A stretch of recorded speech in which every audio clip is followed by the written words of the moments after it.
got for this one? Come into work and your only goal is to only hit your Oh.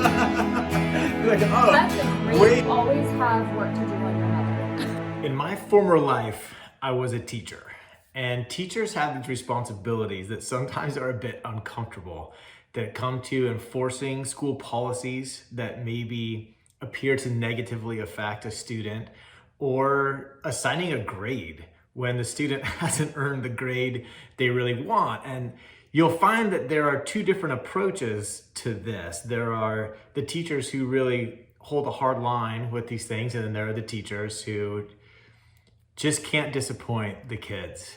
And you'll hear that a lot. I can't disappoint the kids. I just have a big heart. And so, not to be a jerk, but I'm gonna say maybe it's because you have a big heart. But maybe it's because you don't want to feel the feeling that comes from taking the value-aligned action that the situation actually is asking for. Here's the thing. Having a big heart is great, and not disappointing people is also great. But the statement, I can't disappoint people, it doesn't mean you have a big heart. It means that you don't have the ability to disappoint people. So not disappointing people isn't really a choice that you're making or not making because of the size of your heart. It's simply you being limited in your options. In John 10, around verse 5, John says something like, now Jesus loved Lazarus and Martha and her sister Mary, so he waited 2 more days. Now, the context of this is that Lazarus is really sick and probably dying. And so Mary and Martha sent a message to Jesus like, hey, listen, we know you can help him. Get down here. And it says, because he loved them. It says, he loved them, so he waited 2 more days. Later on, around verse 14, Jesus says, Lazarus is dead. And for your sakes, I'm glad I wasn't there so you might believe. In this case, he's talking to his disciples and he's literally saying, yeah, my good buddy's dead and I'm glad he's dead because I'm looking at a bigger picture. He's got an idea of a larger mission. Jesus disappointed people. So disappointing people has to be something that's okay. And it really makes me reflect on like, okay, well, I don't want to be causing people disappointment. If I think about the idea of disappointing people, what I really mean is choosing an action, doing something, making a choice that goes against the expectations of what someone else thought that I might do in that scenario. And then I think that's going to cause them to feel disappointed. I'm disappointing them because I'm not meeting their expectation. But if you followed Whit and I for any amount of time, you know that we believe that emotions like disappointed can only be caused by thoughts. That the foundation of our business is that all of us humans, with all of our human brains, we think that the circumstances or events of our life cause us to feel things. But the truth is that only what we think about those events, only what we judge about them, or only what we make them mean can cause our feelings. And so when we see that, we get this great authority over how we experience our life because we see that life doesn't need to go perfectly for me to feel okay. There's this space in there. There's a space in between. Similarly, I can't cause someone to feel disappointment. It's an emotion, right? They're gonna feel disappointed. They're gonna feel disappointment. I can't cause it. Only their thoughts can cause it. Now, they will 100% think that I caused it. They will blame me for it when it happens. And that event, them blaming me, them thinking that I caused them this disappointment, that is something that I have thoughts about. And my thoughts about that cause me to feel something. Maybe I feel some guilt, maybe frustration, maybe I feel some rejection. Whatever is your favorite flavor of tough emotion, that could come up in that moment. All stemming from what I'm making it mean that I didn't meet someone's expectations. Check out this super easy example. I could meet someone and they might say, I thought you'd be taller. And I could say, ha ha ha, sorry to disappoint you. right there, I just disappointed someone. I did it. I disappointed them. And there's no real emotion that comes with it. Real easy case to see that disappointing someone isn't causing me that emotion. I didn't meet their expectations. I wasn't tall enough, yet I don't have any real serious emotion about it. Now, that gets a little more complicated when we up the example to a scenario where my boss says, hey, it's an emergency, I need you to come in. And so I choose to say to my 5-year-old, hey, sorry, bud, we're not gonna make it on that camping trip that we've been planning for this weekend. Well, now there's a little more emotion that comes up with what I make it mean about myself as a father, with the stories that I start to put into my 5-year-old's mind about how he sees me. And all of those pieces come together to create quite a different emotion in me. Or let's say you're the most powerful thing on the earth and your buddy's dying and his sisters come to you and they ask you to save him, knowing that you can, but you're aware of a larger mission that involves their belief and you know what's best in the situation, and so you let him die. Yikes. They may have some thoughts that cause some intense emotion inside of them. Shoot, you may have some thoughts about the emotion that they're experiencing. In that same story, it even says in verse 33, when Jesus saw her weeping and the Jews who had come along also weeping, he was deeply troubled in his spirit. Some translations even say that he cried.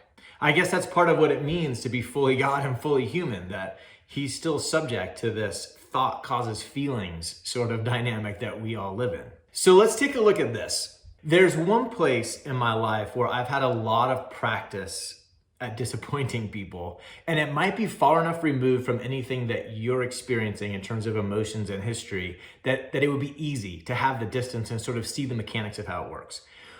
When I was a coach, I, year after year, ended up in this season where I would cut athletes from the program they were pursuing. They would come try out for my team, and I would decide who was gonna make it and who was not. When I cut someone, they would have emotions, and it would be very easy for me to believe that I caused those emotions, often because they were telling me, you caused these emotions. And so it was easy for me to also have my own emotions about my thought that I caused these emotions. And early on in my coaching career, what I would do about this is I would have sort of the classic conversation. I would say, look, I don't want to cut you from the team. And so I'm going to give you the opportunity to come and be a part of the team, but you're not going to get any playing time. There's no space for you to go in during a game. And to be honest, I can't even guarantee that you're going to have time to practice. Now, if you're okay with that, if you're comfortable with that scenario, I will accept you as part of this team and I will let you come in and be a part of it and you can join us in the gym. What a big heart I had, right? Good for me. Oh, what a loving coach. No, not at all.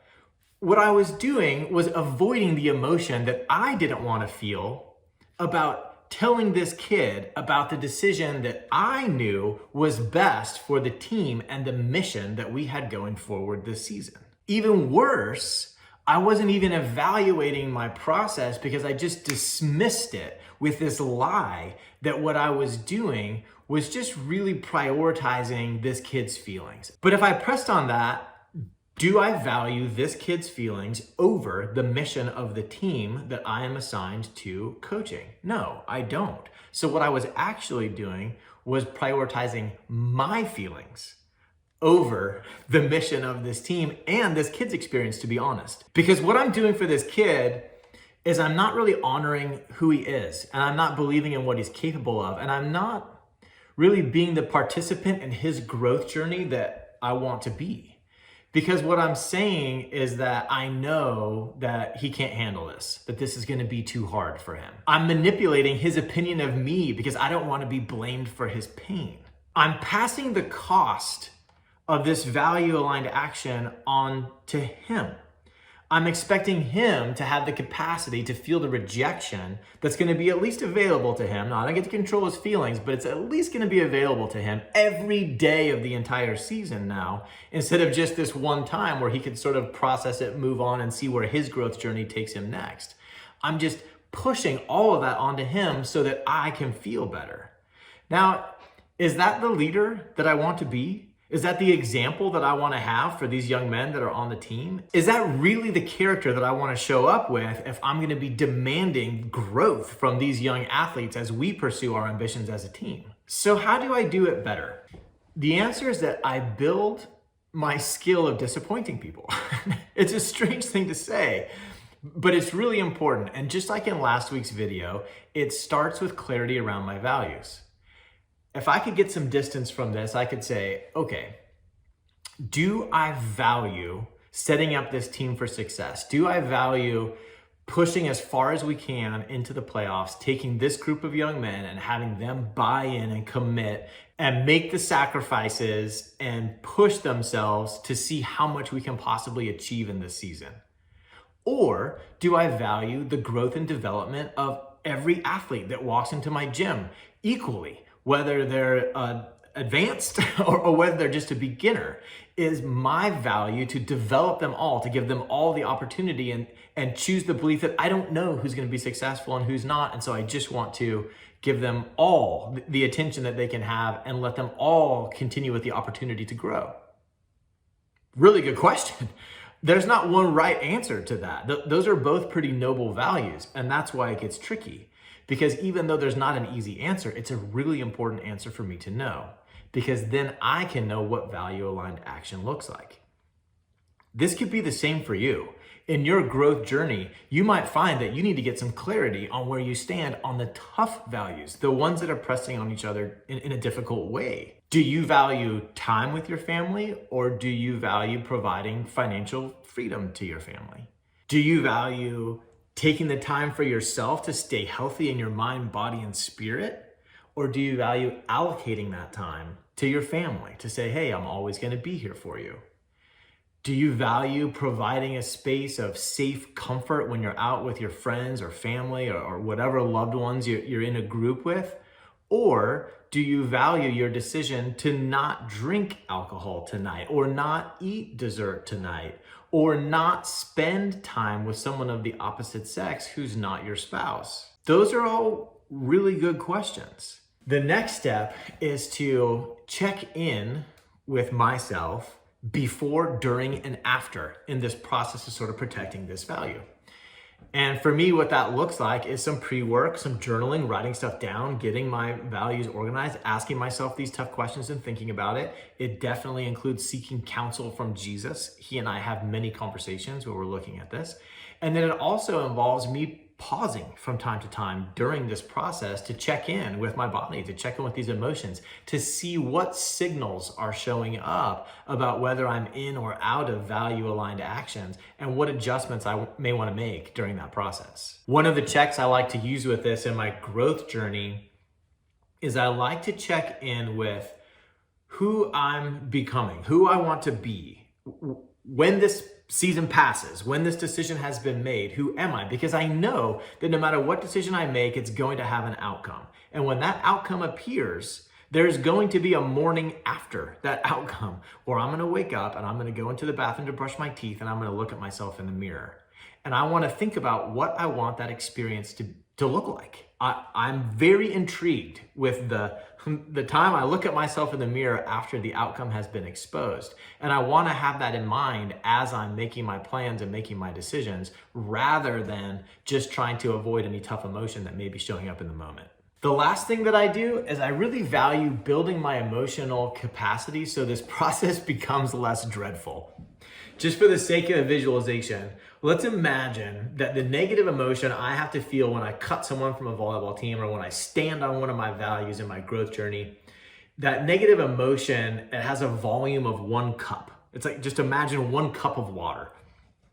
And if I have a container that's only the size of 3/4 of a cup and I pour that pain in there, that's going to be a painful mess is what's going to happen. It's going to spill out over. Things are going to get very dramatic, and the response is going to be really ugly.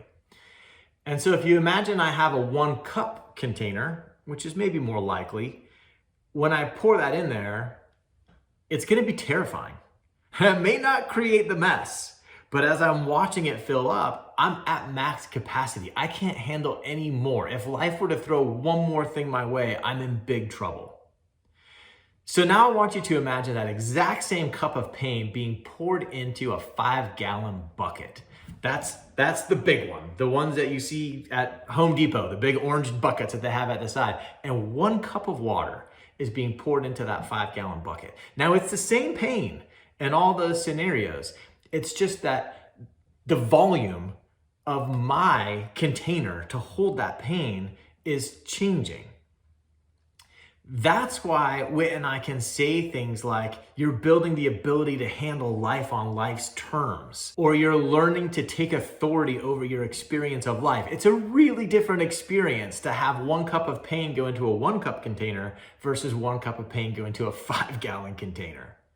And the way you grow this capacity is by not avoiding the emotion, by allowing the emotion. And that's in last week's video, it's in plenty of other videos, but this idea of not resisting the emotion, not resisting whatever comes up with this disappointment, and not avoiding it by refusing to stand on your values, by always just letting them go so you don't have to feel it, but allowing it, knowing that, yeah, this is not gonna feel so great, but that's okay. And then you notice and name the emotion to quiet it. And then you just allow the emotion to be there. It's okay for it to be there, especially in this diminished capacity after you notice and name. And when you do that, you'll find that you're sort of building this skill at having emotions be present. That's what's represented in this image of a larger capacity, a larger volume for the container that holds this emotion. The beauty of this is not only is it easier to hold the emotion that shows up, but when you know that you're walking around with a 5-gallon container and life may throw a cup or 2 of pain at you, it just decreases the fear of what's coming next. And it also decreases the fear of those big moments that we all know are out in the future, the death of a spouse or loss of a job, or these really big ones that life can throw away that might be 5 gallons of pain. It's really nice to know that I've got a 5-gallon bucket to hold it. The pain doesn't need to go away for you to be okay. You're simply increasing your ability to hold it. Hey, thanks for watching this episode of Ask Steadfast. Whit and I are super excited to use this avenue to sort of spread our message. And so it'd mean a ton to us if you'd subscribe to this channel. Additionally, if you have any questions you'd like to see addressed in future episodes, whether serious or funny, we'd love to see those in the comments. So leave that in the comment below, and we'll see you in the next one.